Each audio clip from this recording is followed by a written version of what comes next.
Yeah, so basically today we are going to talk about your rice cultivation, right? So right from the starting, एक soil test करते हैं पहले.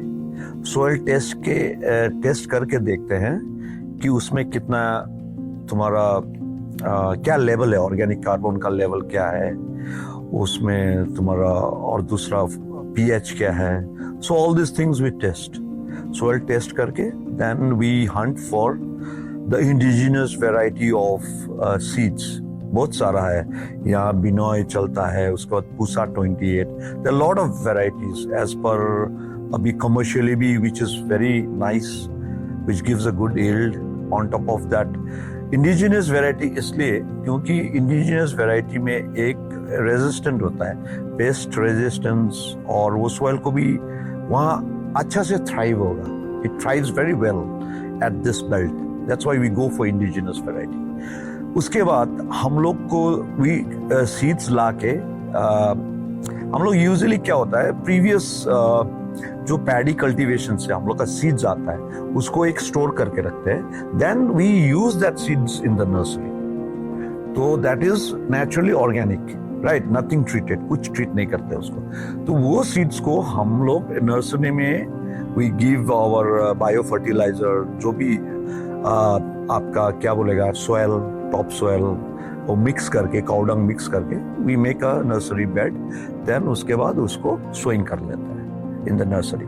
Then after that क्या होता है, एक सर्टन जब हाइट पहुंचता है उसका, जैसे लाइक 5 to 8 सेंटीमीटर्स हो गया, ठीक है, तो उस टाइम उसको फील्ड में ट्रांसप्लांट करता है. तो फील्ड में ऐसे रखते हैं कि हमको वाटर लेवल फील्ड में 3 to 5 सेंटीमीटर्स का वाटर स्टैग्नेंट रहता है फील्ड में. सो दैट वो जो टीलर्स हम लोग, आई मीन लाइक जो ट्रांसप्लांट कर रहा है प्लांट, उसको शॉक ना लगे, तो उसमें कर देता है. And it observes good moisture. And apart from that उसके बाद उसमें हम लोग after some time we give a dose of bio fertilizer. That land is already prepared by using bio fertilizer. जो भी है हम लोग का, जो भी काउडंग, कंपोस्ट, जो भी देके प्रिपरेशन पहले हो जाता है. तो जस्ट उसके बाद पानी लगता है आपका. पानी के बाद में इसको जब ट्रांसप्लांट करते हैं, after few days we give a dose of हम लोग का जो बायो फर्टिलाइजर है ग्रोथ के लिए, राइट. उसके बाद क्या होता है, हम लोग का यहाँ पर भी है बहुत सारा, मेरा इधर भी रखा है. And we have some azolla. Usually azolla is got a very good nutritive value, और वो नाइट्रोजन फिक्सेशन भी बहुत अच्छा करता है अजोला. तो यूजुअली अजोला को हम लोग का, हमारा फार्मर्स जो प्रिज्यूम करता है, azolla is basically for cow feeds ये लोग का. लेकिन azolla is one of the best for rice cultivation. आपका अजोला से बहुत सारा उसका वैल्यू ऐड करता है, जैसे वीड्स ग्रोथ को एक्सटेंड करता है, उसके बाद नाइट्रोजन फिक्सेशन में हेल्प करता है, उसके बाद it produces lot of nitrogen and nutritive value. तो this azolla has to be, at least when you put azolla, the water has to be stagnant for some time. तो हम लोग अजोला डाल देते हैं. अजोला डालने के बाद अजोला से वीड जो है हम लोग का कंट्रोल में रहता है. Then bio fertilizer. उसके बाद आफ्टर सम टाइम अगर एक राउंड वीड्स के लिए हम लोग डिवीडिंग कर देते हैं, हाथ से डिवीडिंग करते. Then second is we follow our package of practices.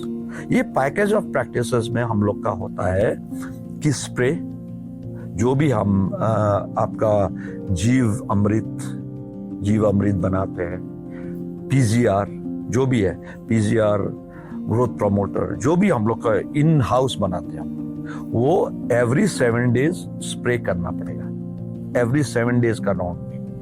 हाँ, तो apart from that drenching with bio fertilizer और jeevamrut every 10 days. This is a must practice. And after that time we check the tillers. Monitoring, pest monitoring is very important, क्योंकि बहुत सारा तुम्हारा लूपर्स लगता है rice में, So lot of things are there, pests are there.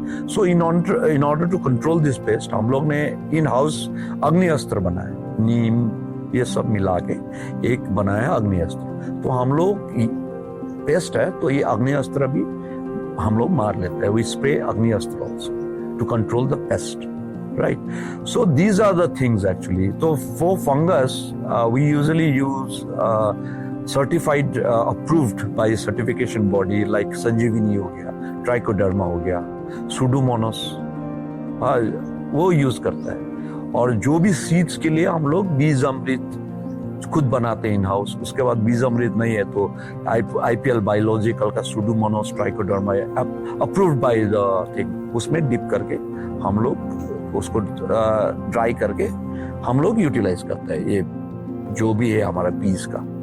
तो these are the things we follow and हमारा package of practice में अगर ये फॉलो कर रहा है then we see and we monitor कि हमारा टीलर्स कितना है, टीलर्स कितना ग्रो हो रहा है.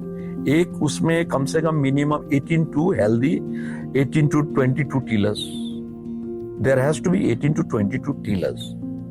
तो वो अगर हेल्दी टीलर्स है then we come to know at certain time कि इतना टीलर्स है मेरा, देन वी आर सिक्योर कि बस इस बार फसल अच्छा होने वाला है. तो उसके बाद टीलर्स के बाद उसके बाद फ्लावरिंग स्टार्ट होता है. आपको भी मालूम है फ्लावरिंग PGR वो फॉलो हो जाता है पैकेज ऑफ प्रैक्टिस.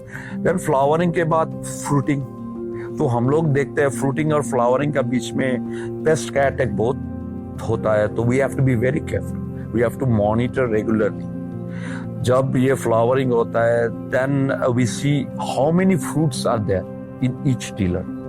तो हम लोग ये कैलकुलेटिव एक कमर्शियली हम लोग बना लेते हैं, इसको इवेलुएट कर लेते हैं, right. Then what happens is then usually now comes the harvesting part. तो before harvesting, at least 10 days before harvesting, we drain all the water. We drain all the water, then we keep the soil moist.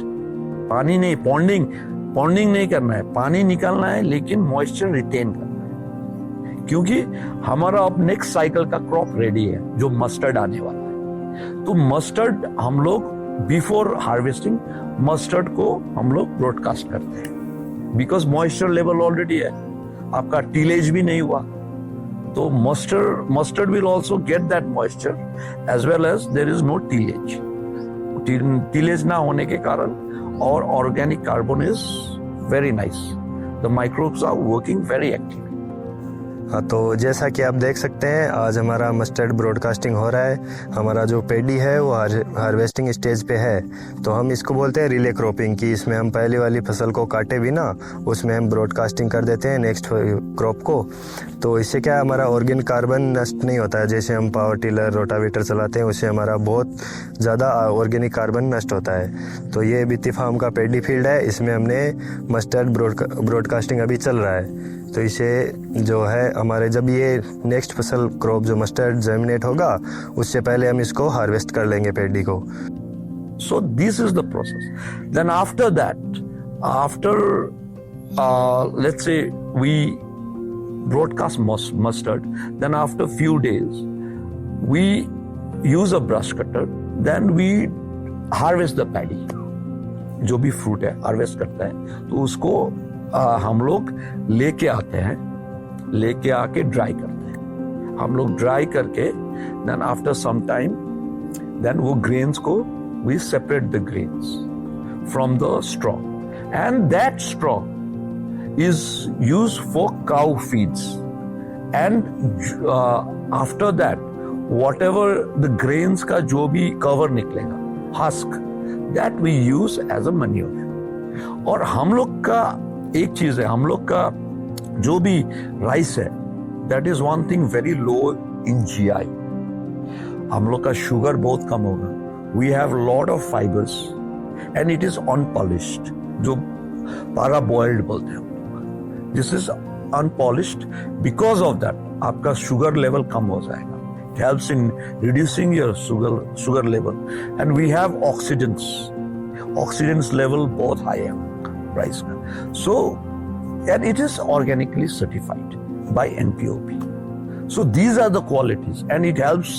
It provides energy as well as it decreases your sugar level. Sugar में impact नहीं करता है. It doesn't impact sugar level क्योंकि हम लोग का carbohydrate थोड़ा कम होता है. तो ये it's lower in GI and lot of antioxidants. It's unpolished, raw, handmade. That's the beauty of our rice. हाँ, तो जैसा कि आप जानते हैं कि हमें पैडी के लिए पानी ज़्यादा चाहिए होता है और मस्टर्ड है कि जो हमारा ऑलमोस्ट एरिड और ड्राई कंडीशन में होता है, तो हम पैडी में जो भी एक्सेसिव वाटर है पहले उसको निकाल देते हैं. उसके बाद जैसे हमारी सॉइल ऑप्टिमम मॉइस्चर पे पहुंच जाती है कि इस मस्टर्ड सीड को ग्रो करने के लिए जितना मॉइस्चर चाहिए होता है उसमें हम उसके बाद मस्टर्ड ब्रॉडकास्टिंग कर देते हैं.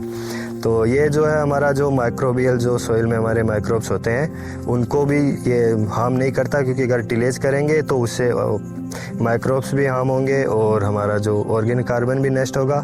तो इसको हम बहुत हद तक मिनिमाइज कर सकते हैं लॉस को.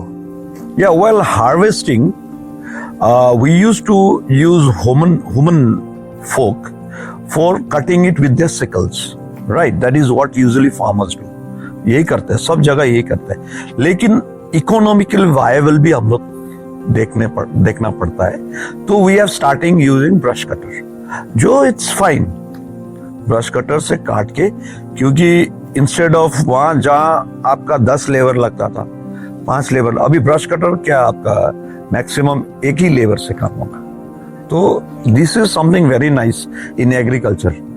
Old tradition is fine, but you have to mix with new scientific, new agri tools also. ये दोनों मिक्स करके हमारा फार्म्स को आगे ले जाना है. एग्रीकल्चर तभी बढ़ेगा अगर दोनों मिक्स करेगा. It's not only the old veg. Actually हम लोग राइस को थोड़ा ड्राइंग करके आपका सीड्स नेचुरल निकाल के, तो उसको या अनपॉलिश्ड रॉ अनपॉलिश करके एक हम लोग का प्लान है. एक पैकेजिंग, इट्स ऑलरेडी सर्टिफाइड. तो एक पैकेजिंग करके हम लोग का we are trying to reach out people. जो भी है हम लोग we are reaching out people. We are talking about why our product. The main thing is why our product. I have already discussed about that कि हम लोग का lower GI है, ऑक्सीडाइजेशन बहुत अच्छा है, एंटीऑक्सीडेंट्स हम लोग को बहुत देते हैं. So we have already talked about our product. So in a way, we are trying to market this in a very good packaging way, and all the story about this rice will be written in our packet. कि कहाँ से आया, कैसे आया, it's going to be a story, so that जो भी खाए उसको एक लगे कि हाँ ये प्रॉपर हुआ है. And we have a traceability. हम लोग टेस्ट करेंगे इसको. तो there will be an MRL test. Regarding this, we'll go forward with the MRL test, and उसके बाद आपका इसको traceability is very important. अभी for example, एक बंदा लंदन में बैठा हुआ है, पीती फार्म का राइस खा रहा है, तो उसको पता चलेगा कि ये राइस पीती फार्म का कौन सा प्लॉट से आया है, इसका वैरायटी क्या है, और ये राइस में क्या क्या पैकेज ऑफ प्रैक्टिस हुआ है, क्या स्प्रे हुआ है, कैसे कटा है, कितना लेबर्स लगा है. You should know everything. Okay, that is traceability. So this is itself is a marketing. So yeah, everybody is open. India is a beautiful country. West Bengal is a beautiful state. Only things is people need to be aware of your environment. Okay, the beautiful people along with beautiful nature and beautiful insects, pests, whatever is within your environment, they should always follow that indigenous varieties. Then mix agriculture with your new tools and methods. So everybody is open to come, stay in our farm, and they can. We want to share our story with them. That is it. Thank you.